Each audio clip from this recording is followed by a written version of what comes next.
Today's guest is Joe Holmes. Now, he's a real estate investor based out of Southern California, where he has an education platform for real estate investors to learn how to do it successfully, and it's completely free. So if you're interested in either 40 plus years of experience, learning how to actually invest in Southern California and find deals there, or in his training course, stay tuned, it's all coming up next. I'm Shane Harder, and I'm obsessed with becoming financially free through real estate. So let's become financially free together.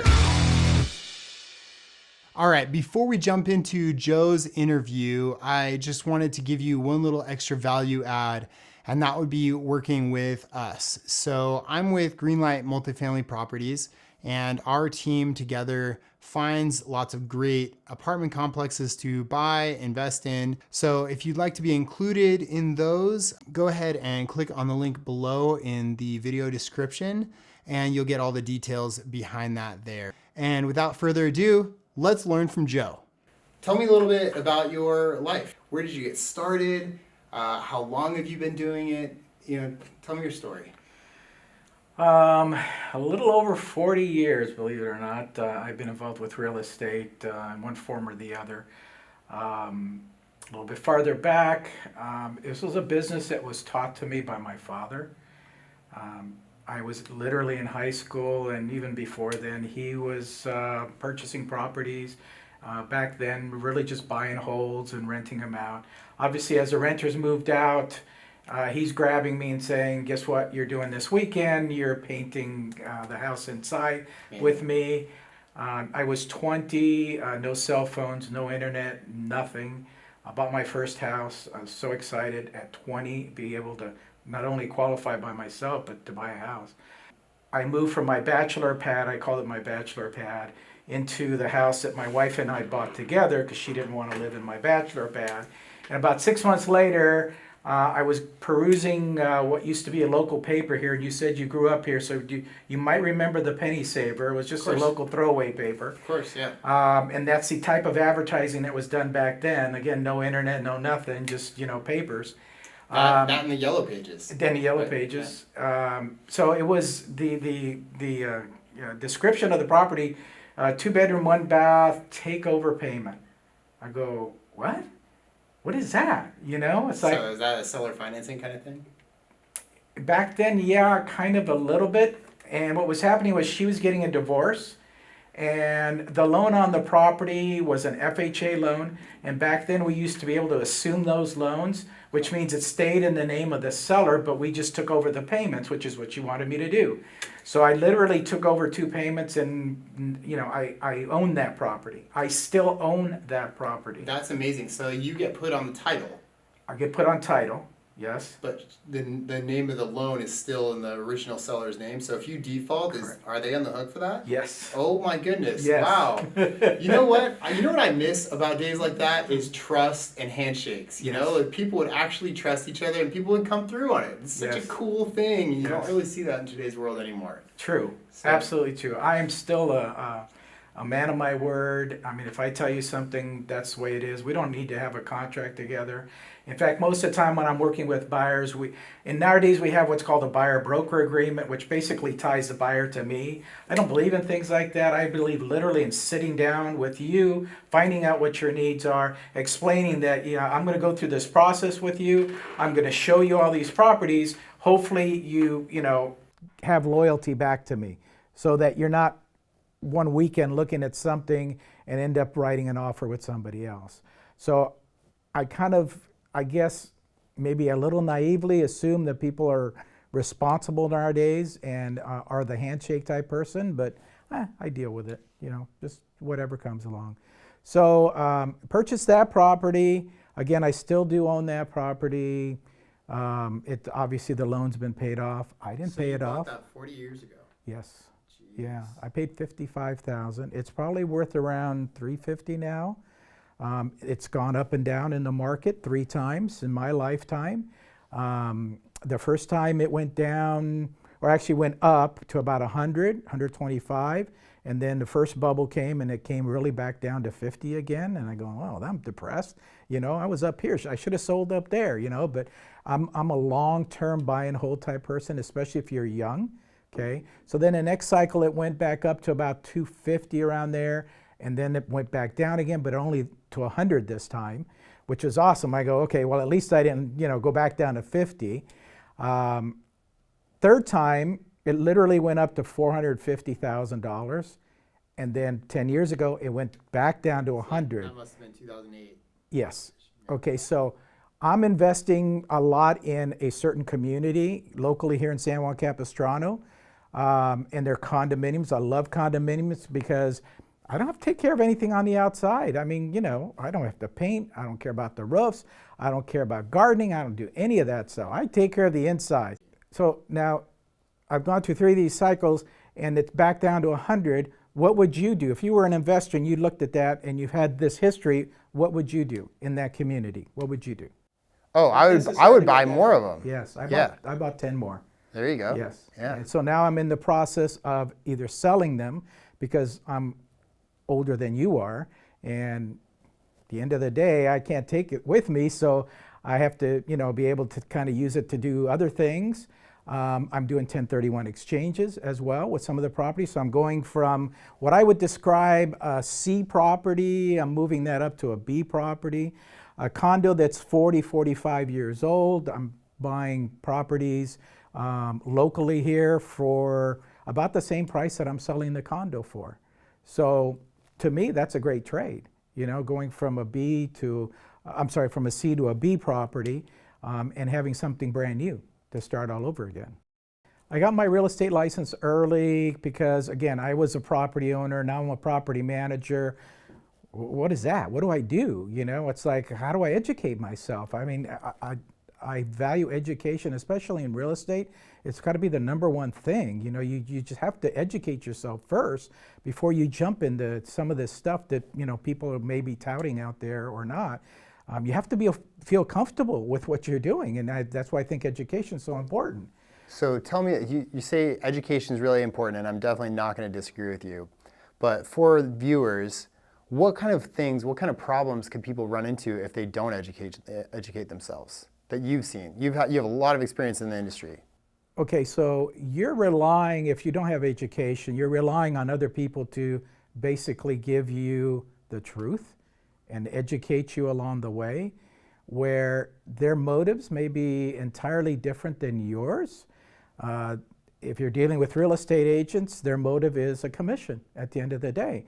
So, whether you like this area or not, or whether you like the numbers that they give you or not, if you're not educated to figure out, what's really the truth here, you're going to end up losing money on that deal. So it's very important to educate yourself and don't rely on other people to do all this stuff. I educate people literally all the time. That's one of the things that I have a passion for right now. I do a lot of mentoring and a lot of it through Bigger Pockets. A lot of people reaching out to me. I've had 3 people today reach out to me. We're meeting later on this week, and everybody's at a different stage in their real estate investing. Some are just starting. Some are actually doing what I do, flip properties. One of the calls was a guy that is going to get discharged from the military, and I love military people. I think they're the greatest thing since sliced bread. I have a lot of admiration for what they've done for this country, so I bend over backwards for them. And then I had another investor who's actually flipping property call me, and he wants to know if I want to partner up with him. So I've got the range of things. Have you done that in the past? Have you done some partnerships? Oh yeah, I have partnerships right now. Okay, yeah. Cool. Mm-hmm. So you're pretty familiar with that that arena. Mm-hmm. Is it? Yeah. Have you? I'm sure if you're doing it now, that means you've had good experiences, but you probably had some bad experiences too. Would that be fair to say? Correct. Okay. Yes. Okay. So I had really kind of one bad experience. I'm a quick learner. Cool. Okay. So without mentioning any names or anything like that, what was bad about it? How did that play? Okay. So a business partner that I still do have today. Him and I own 2 or 3, now 4 properties right now together. It was a buy and hold situation. and we decided together that we were going to flip a property. He was experienced in building cabinets, kitchen cabinets and stuff, so he said, I'll tackle that. You take care of the rest, Joe. So the painting and flooring and all that stuff was on me. It literally took him about 5 months to build the cabinets for the kitchen. And if you know anything about flips, the game is to in and out as quick as possible. And then the market was headed down. So not only is your value going down, but you're also paying, probably some degree of interest that you don't really want to be paying on. Correct. That. Was it a hard money loan? It was a hard money loan. So you're getting hit your interest Yes. pretty heavily, Yes. as well as depreciation. Oh Yes. man, that's a tough one. Yeah. So we priced it too high. I told him it's a little bit too high, but again, he's a 50-50 partner, so I needed to listen to him. I guess now I don't, but I'll tell you why. So anyways, top of the market, we weren't getting any offers. We were dropping the price, but the market was doing this. So we're up here and the market doing this. Until finally I said, enough is enough. 8 months into it, I dropped it down here. We ended up losing around 80 grand, so 40 each. But believe it or not, the next project we did, we made that back up. So it's not like the end of the world. Big teachable moment, huge. Anytime I take on a partner now, I have total control over the deal. Whether they put 50-50 or not, I'm the expert. I take total control. Our transactions where I partner up with somebody always take on a different form. If it's a partner that I know can do 50% of the work or assist me with 50% of what needs to be done, then that's the way I will split it. If I have a partner that just basically they just want to throw some money to say that they're a real estate investor, at that point, again, it depends on how much they're going to throw into the deal. If they're going to throw all the money into the deal and just hire me to do the expertise of, fixing the property up, hiring the contractor, selling at the end of the day, then I take a smaller cut on that type of deal. Okay, so it just really depends on each person. Great. And where are you finding your deals today? I mean, it sounds like you started in Southern California. Are you still, and you said you also invested quite a bit in San Juan. Mm-hmm. Is it still all in Southern California, or are you going other places? Cool. Everything here. But didn't you hear that there's no deals to be had in Southern California? I hear that all the time, and that's awesome because the last deal we did, we actually found it through kind of a wholesaler. He was a lender in San Diego. He came up to look at a property with his client, and there was renters in there, and the client wanted to refinance the property. They literally walked into a hoarder house, and the lender said, no, the bank is not going to give you a loan on this, okay? So what do you want to do? Well, I guess we can sell it. Oh, geez, we're not going to be able to get much, are we? So the lender went back to San Diego, Googled flippers in Orange County, and found me and my website. Called me up, says, hey, you want to look at this property? You want to buy it? And I said, yeah, absolutely. So we went out there, gave them an offer, and they accepted it. We just ended up closing on that property, I believe, yesterday. We ended up making, I think it was $40,000 more than we had originally anticipated, because the market is pretty hot right now. We did go look at a property on the MLS a couple of days ago. And again, that type of property you walk into as a normal buyer, you'd literally walk in and walk back out. It was a probate sale. It was a total mess. I mean, really, really bad inside, just really, really bad. Those are the properties we pick up. Even off the MLS, I have agents calling me and saying, hey, I've got this. Are you interested in it? And fine, that's fine. I mean, even if they want to double end the transaction, which means they're representing the seller and the buyer, which is me, it's fine with me. I'm looking for the deal, okay? Because that's where I'm going to make my money, is the deal. Sure. So about how much of your personal business comes from real estate investing versus acting as a real estate agent? I'd say the majority comes from my fix and flips. I do represent buyers and sellers as well, and those are people that I've met through either my meetup group that I have every month or Bigger Pockets, a lot of them from Bigger Pockets. Just literally sitting down with young people and listening to what they have to say, trying to to buy maybe some fixers for them, things like that, that at the end of the day, they're going to, put a little bit of money into it and still have some equity into the property. I just sold a place, 3-bedroom condo in Santa Ana, and the guy wanted to basically house hack the other 2 bedrooms. So he got his payment down to about, at the end of the day, after the 2 renters are kicking in, about $500. I go, sign me up too. It's like, where do you get those deals? Yeah, they're out there. You just have to look for them. Yeah, I lived in Hawaii for a number of years, and I know a few people who house hacked their home. It's so common out there, and especially in the countryside when you get out of Honolulu. And there's so many people I knew that, they would just rent out their top floor or their bottom floor of their house, and they're living rent free. There's lots of stories like that. It's kind of amazing. Great. So you've been doing this for 40 years. That's a lot more than me. What would you say to somebody like myself or somebody that's just getting started, or maybe they're not even started, maybe they're just thinking about it, maybe they heard about real estate flipping or just real estate investing in general as a good place to put your money? What would you say to them as somebody that's trying to get into the industry? Good tips to get started. Great question. It is exactly what I do literally all the time. I mean, again, I'm meeting with somebody this afternoon. It's an hour at a coffee shop. It is, what is it that you want to do? At the end of our conversation, I send out a series of about 8 emails. They start from, I've never done anything in real estate. Maybe you ought to look at these things, okay?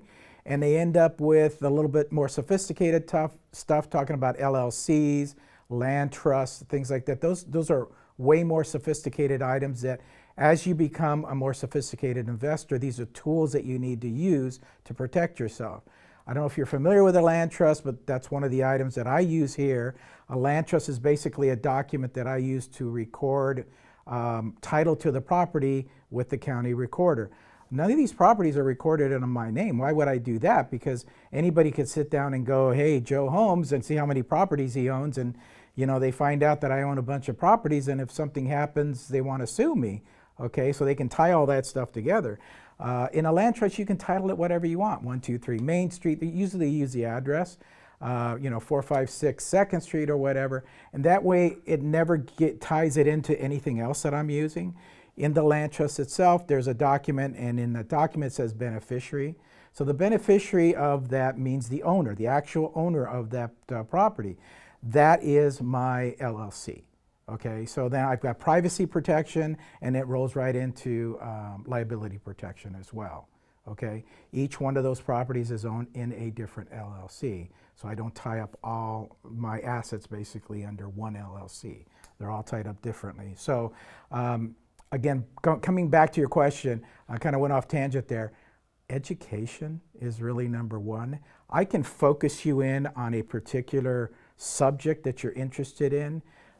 Fix and flips, wholesaling, buy and holds, note investing, any of those, but you really have to pick what is interesting to you. I can't do that for you. And like I tell the people, I'm happy to teach you what it is that you want to know. I'm teaching a wholesaling class on the weekend, and no charge. I don't charge for any of this stuff. I just want the deal that they get. I want the first deal, okay? I think that's a fair trade. Yeah. I'll teach you how to do this wholesaling stuff if you bring me back your first deal. That's and then a great after deal. that, you can sell it for whatever you want, Doesn't matter to me. Yeah, that's a great deal. Cool. So if you had to pick from all of those different categories, what's your personal favorite? I've always loved fix and flips. I love fix and flips because literally you're in and out as quick as possible. Your liability goes down tremendously. Buy and holds are something that you have to deal with till you sell the property, and you have to deal with tenants. And I don't know if you noticed, but California is really getting strict on landlords, and so you have to deal with all those issues as well. But like I tell people, it's you deal with the issues that are presented at the time. Don't run out the door with your hair on fire, because you think it's the end of the world, because it's not. You just have to learn how to deal with that issue. Sure. A minute ago, you just talked about the using a land trust and basically dividing all of your properties into separate LLCs. For somebody who has no idea what you're talking about, my understanding is that what you're doing is essentially protecting each one, so that if one person has a property, they can't essentially go after all of your other assets in the other buildings. Is that correct? That's correct. Yeah, Okay. That's totally correct. So let's say I have 10 properties and each of them are worth $100,000. Okay. If I have one LLC that is in charge of all of them, then if something happens in one, they can sue me on all of them, all the assets in that LLC. If they're all separated, they all have their own, then the only thing I'm at risk at is that 100,000, not the million. Do you do that with flips as well? Because I've heard of people that do it with everything. Yes. Yeah, you'll do it with flips as well. Yes. Cool. That's very interesting. Okay. Yeah, I've heard people have different opinions on that, going back and forth on on dealing with the hassle of it, versus dealing with the reduced liability. And it's kind of a sliding scale. I think it's, one thing about real estate I think is so interesting is that there are definitely right ways and wrong ways, but a lot of it ends up being opinion and risk tolerance and things like that for each individual person. And I think that's a beautiful thing, because it makes the environment just as diverse as the humans that live in it. Is there anything that viewers could help you with your business? It sounds like you really like getting wholesale deals. Is that something that could be beneficial? Yeah, I love looking at wholesale deals. That's fine. Send me as many as you want. However, I deal in Orange County, California, so that's where I'm looking. Every once in a while, I'll go out to Riverside County, which is the next county over. Every once in a while, not too often, LA, and really the southern portion of LA. I don't like to go any farther than that. I've been doing this for 40 years. I really don't need to, venture off someplace else. A lot of people ask me, well, Joe, do you invest out of state? And I go, absolutely not. Why would I do that? It's like, I'm already an expert here. If I went out of state, then I'd have to be an expert there. And I'm not there. And honestly, kudos to people who invest out of state. I just could not do that. I could not handle that. I'm pretty type A, and I need to be able to see and control everything that I do. And for me to invest someplace else and to trust somebody else with what I'm doing here, I'd be just like everybody else. I'm more of an advantage dealing with stuff that I know here, as opposed to the next guy that maybe is not as experienced as I am here. And can you give me a little a walkthrough on one of your favorite deals in the past? And if I'm listening to you correctly, I think what you're saying makes perfect sense. You can have a competitive advantage in one place, or you can go somewhere where you have no competitive advantage. Correct. So common sense, go with your competitive advantage. Correct. Go with where you know what you're talking about. Correct. Yeah. So about, I want to say about 8 years back, my daughter graduated from college. She got a degree in something else unrelated to real estate, and she came to me and says, I want to sell real estate with you. And I said, really? It must have been a psychology degree or It was. sociology or something. Absolutely. How did you know that? That's like, wow. You must be reading my mind or something. I must be. I don't know. I just find that I run into a lot of people with degrees like that are very hard to get an actual job in that field. Yeah. And then they end up going and doing whatever else. Yeah. So that's really all of that, where that came from. That's awesome. Actually, no. I read your mind. I'm a psychiatrist. So talk about timing. 8 years ago, what was happening? We were, down here starting to go up. Perfect time for somebody, brand new, young to be involved with real estate. At the time, I was listing probably 15 to 20 properties a month, okay? And all these were from the relationships that I had with flippers and stuff. They were buying at the courthouse steps. They were giving me the property to sell. I was so busy that I did need the help, so it was great that she got involved. So she got involved doing that. About 2 or 3 years later, her boyfriend at the time, they're now married, said that he wanted to talk to me about flipping properties. And he says, Can I use your money to flip properties? And I said, well, it doesn't kind of work like that, you know.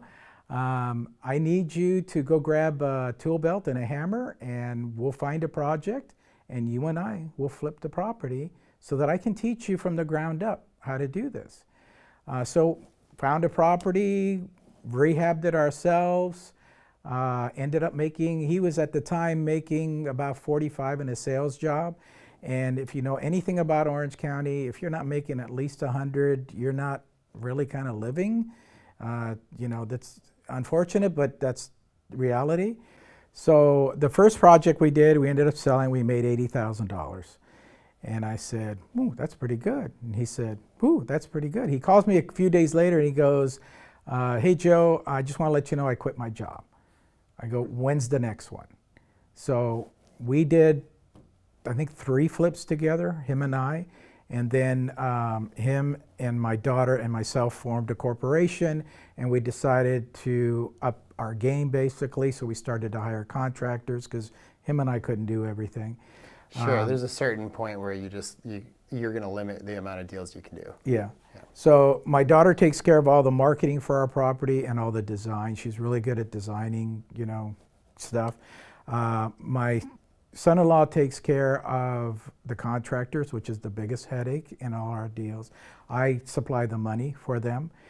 We all 3 are actively looking for new properties to flip, you know, literally every day. So that's kind of our business. It has been for the last, I believe we've been doing it for about 5 years now with them. They do full-time. I was with another broker and he had to close down the office. My daughter was with us as well. He had to close down the office because he got sick, and so I told my daughter, because I told her when she graduated, she got her license, I told her, go back and get your broker's license. Because at the time, if you had a college degree, you didn't have the 2-year requirement that's required now. So she went back and got it, I mean, crying, you know, I just got out of school, I don't want no more school. But anyway, she got it. And 3 years ago, we opened up this office here. I made her the broker of the office because, you know, what the heck do I want to be the principal broker of the office? You know, that's why she got her license for as well. So she's the principal broker of the office. My son-in-law is a broker. I'm a broker. We have about 20 agents. I've hired all of them. All of them have come through Bigger Pockets. Literally one-on-one meeting. Hey Joe, can you have coffee with me? Hey, by the way, I'm thinking about getting my license. What do you think about that? I think it's a great thing. When you're done, come back, talk to me. We hire them. Very cool. Yeah. Very cool. Anything else you'd like to add? I'm a workaholic. Literally work 6 days a week. I only take Sundays off because my wife makes me take Sundays off. Usually end up going to the movies, watching something, but pretty much a workaholic. I've got a online automatic scheduling system that, and I think you used it as well. Yeah, I use Calendly myself as well. Yeah, it's awesome. The only thing is, you know, I'm thinking it's like, well, I'm giving control over to my calendar to other people, but you know, it's fine. It really is. I mean, I'll see something pop up every once in a while, and it's like, oh, gee, I got an appointment at 9. I thought my first was at 11, but look, something popped up. Whatever, you know. Calendly saves me a lot of time. Yeah. And that's the bottom line for me. And I would be lost without my calendar. Yeah. Absolutely. Yeah. So. Yeah. So I'm passionate about you know, mentoring, teaching young people. What am I going to do with this knowledge at my age? You know, I don't, you know, fault people who charge for this service or education that I give for free. That's up to them. If they can sleep at night, that's up to them. I don't, and there's no reason that I should. You know, my dad gave back to me, and so I just have to give back to other people. So for people that want to get some kind of real estate knowledge, or they maybe want to use you as an agent, or maybe they're a wholesaler, they're looking to offload some deals on someone, or they just want to, you know, maybe reach out to you, what's the best way to get in contact with you? Is it through website, through Bigger Pockets, phone, email? All of those. My website, you know, it's my name, joeholmes.com. that pretty much links you to anything related to me. I've got investor information in there. I've got 401k and IRA information in there, self-directed accounts that we didn't talk about. So different ways to, fund your deals. Bigger Pockets is awesome. It's great. You're very active on that. Yeah, I've got kind of a unique name too. So you can go on Bigger Pockets and just put my HOMS, my last name, and you'll find me right away. It's not like it's Smith or anything like that. So those are the best sources, and those have all my information on those basic two websites. My website and Bigger Pockets will have everything that you need to get a hold of me. And then just let me know what you're looking to do, how you're looking to do it, and if I can help you in any way, I'm fine. I can do that. Sounds great. Joe, thank you so much. Okay. All right. All right, guys, just a little bit on my main takeaways from this interview with Joe. I have 4 main points, but I'll start with number 1. So you don't need to spend $50,000 on real estate education. Joe and others like him, I'm sure there's a lot of people in other states as well that will offer their advice, their help completely for free to other real estate investors to help them get on their way. Obviously, all he asked, get hiccups. All he asked in that is that people he teaches wholesaling to will send them their first wholesaling deal. So he'll get first priority to one of those deals. I think that's a really, really fair and very cool thing that he offers. If you're interested in wholesaling at all or flipping or any of that, highly suggest you take a look at his link, see what he has to offer there. It's a really cool opportunity he's got.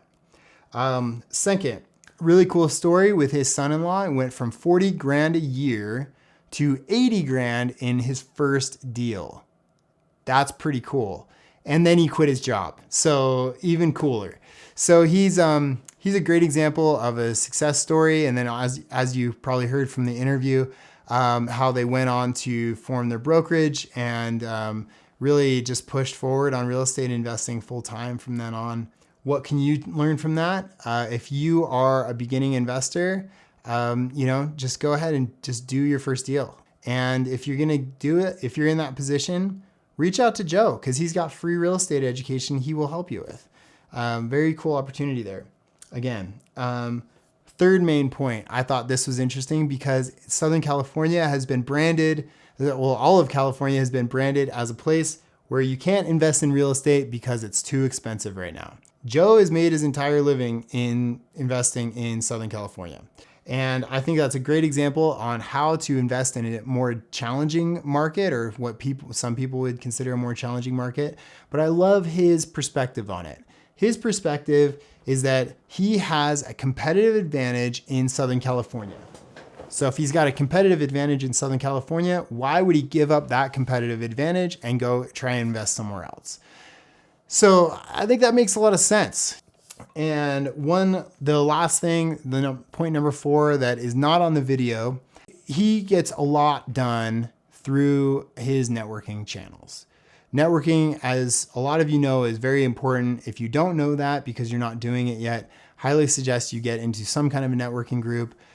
He has a meetup group of, I think, 1,700 people that he regularly networks with. Through them, he gets deals, he finds other investors, he basically finds the connections he needs to make his business work and thrive.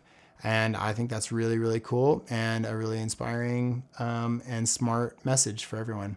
So that's that about Joe. As for our next episode, it's going to be with Andrew Tashian. Now, he's a commercial real estate broker based out of Los Angeles. He sells large office buildings. He will walk you through some of those main core principles, main things that you need to do to be competitive in that world. So I think that's going to be a very important lesson, something that I'll learn a lot from.